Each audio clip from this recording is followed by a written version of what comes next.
Информационная программа «Новости» в студии Матлибарат Жаба. Добрый вечер. Правительство страны поэтапно осуществляет национальные стратегические цели, то есть по обеспечению стратегической независимости, выводу страны из коммуникационного тупика и превращению нашего государства в транзитную страну, защите продовольственной безопасности, доступу населения к качественной продукции и ускоренной индустриализации страны. В этом плане президент Республики Таджикистан, уважаемый Эмомали Рахмон, в своем послании Маджлисе Оли предложил 2022-2026 годы объявить годами развития промышленности. Тему продолжит Зумрат Файзиева.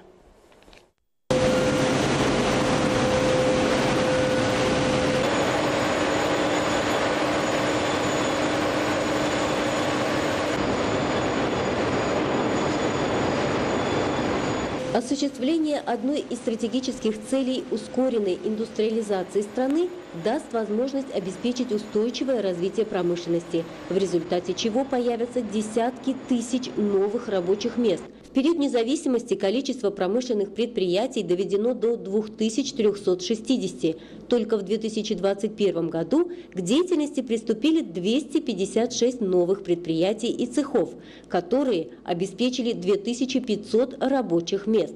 Несмотря на предоставленные льготы, неиспользованных возможностей и мощностей для увеличения темпов ускоренной индустриализации еще немало, потому что огромные запасы отечественного сырья позволят посредством полной переработки минералов, в том числе цветных дорогих металлов, а также путем переработки сельскохозяйственной продукции и лечебных трав, обеспечить развитие таких сфер промышленности, как металлургия, легкая, пищевая и фармацевтическая промышленность, в результате чего увеличится объем производства экспортной и импортозамещающей продукции, и таким образом мы достигнем ускоренной индустриализации страны. Президент Республики Таджикистан, уважаемый Эмомали Рахмон, в своем послании парламенту страны отметил, что надлежит принять все необходимые меры для организации предприятий с современными технологиями, инновационных и технологических парков, центров по переработке информации и таким образом создавать новые рабочие места и наладить производство конечной продукции с высокой добавочной стоимостью.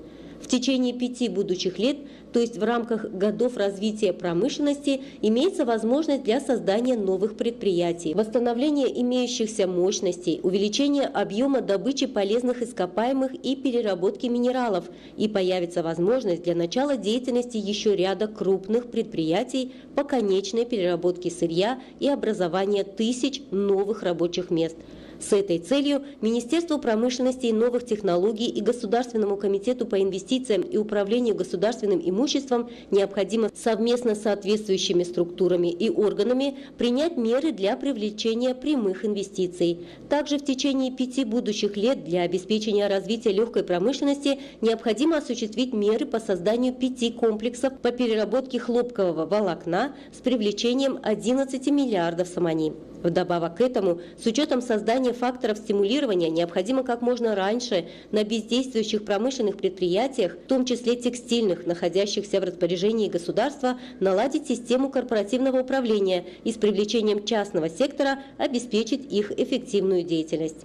В направлении развития различных сфер промышленности необходимо обеспечить переход на инновационные технологии, в особенности энергосберегающее оборудование, и на этой основе широко наладить производство конкурентоспособной продукции с использованием зеленой энергии. В сфере промышленности необходимо придавать серьезное значение вопросу повышения качества образования, совершенствования учебных программ в высших профессиональных учебных заведениях страны и подготовки специалистов новых профессий. Наличие множества энергетических мощностей в стране является одним из ключевых факторов развития сферы промышленности. В настоящее время для дальнейшего развития сферы осуществляется реализация 18 государственных инвестиционных проектов на сумму 16,6 миллиардов сомани. Зумрат Файзиева, Дильшоди Хушвах. Новости.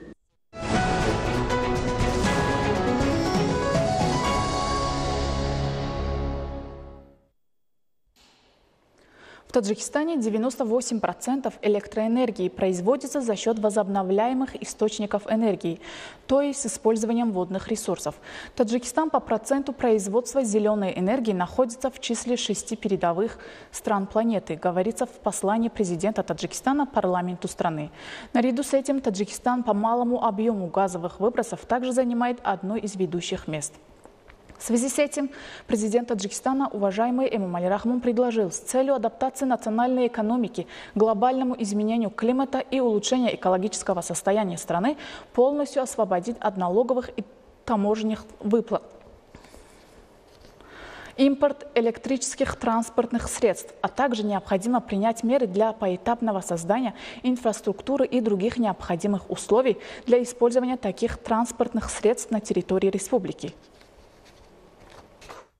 Впервые в Душанбе введены в эксплуатацию 8 электромобилей марки Volkswagen. И ожидается, что в ближайшие дни в столицу прибудет еще 100 подобных автомобилей. С точки зрения экономической эффективности, этот автомобиль имеет преимущество по стоимости использования энергии в сравнении с автомобилями, использующими другие виды топлива. Эксперты подсчитали, что затраты энергии в электромобилях составляют всего лишь 27,5% по сравнению с транспортом, работающим на других видах топлива. Техническое обслуживание и содержание электромобилей требует меньших затрат, чем автомобили, работающие на других видах топлива, и при использовании обеспечивает беспрепятственную перевозку, низкий уровень шума и комфортный проезд для пассажиров. 10 января на улицах Душанбе приступили к работе 8 такси-электромобилей. На мероприятии в честь ввода в эксплуатацию электромобилей было отмечено, что устойчивое социально-экономическое развитие города Душанбе выдвинуло новые требования во всех сферах, в том числе и в сфере пассажирского транспорта, что позволит в будущем принять эффективные меры по улучшению положения отрасли и реализации стратегических целей в рамках целевой государственной программы развития транспортного комплекса Республики Таджикистан до 2025 года и государственной программы «Зеленый город».